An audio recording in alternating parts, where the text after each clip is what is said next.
How does a communist state manage agriculture? How does a communist state manage agriculture? This question takes us into the heart of how these systems operate, especially through the lens of collectivization. In a communist state, agriculture is often managed by consolidating individual farms into collective or state-owned farms. This approach is rooted in the Marxist idea that private ownership of land must be abolished to build a socialist society. So, what does collectivization really mean? It means that land, tools, and resources are pooled together. Instead of individuals owning their own farms, peasants work together on larger farms, known as Kolkhozes or Sovkhozes in the Soviet Union. The output from these farms is shared based on how much each person contributes or according to rules set by the state. This system replaces the profit-driven model of capitalism with collective ownership and planning. During the transition from capitalism to socialism, communist states often encourage small and middle peasants to join cooperatives. They provide support like access to machinery, credit, seeds, and technical help. At the same time, wealthier peasants, known as kulaks, face restrictions. The state may tax them heavily, limit land leases, or even prohibit land sales. This is done to eliminate what is seen as capitalist exploitation that could slow down socialist progress. The state plays a key role in organizing agricultural production.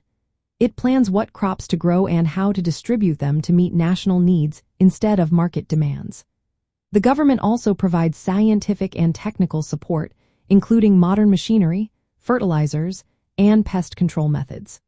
Pricing and procurement are controlled by the state, often requiring collective farms to deliver fixed amounts of products at set prices.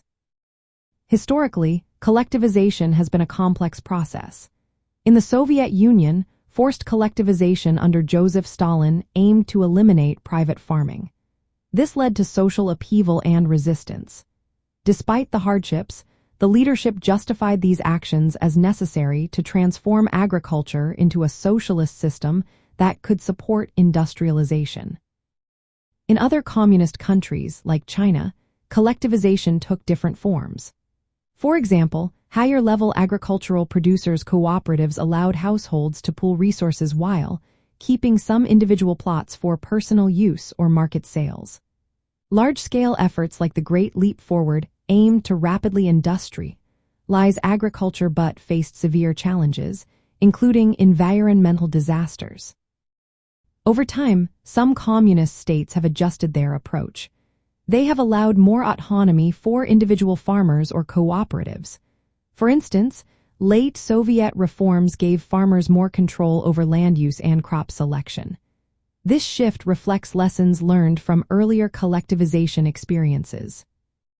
From a socialist viewpoint, managing agriculture through collectivization is seen as essential to overcoming the inequalities of capitalist farming. The goal is to ensure that agricultural production meets the needs of society as a whole, supports rural development, and eliminates exploitation by private landowners. While there have been historical challenges, the collective management of agriculture is viewed as a foundation for creating a fairer and more sustainable food system.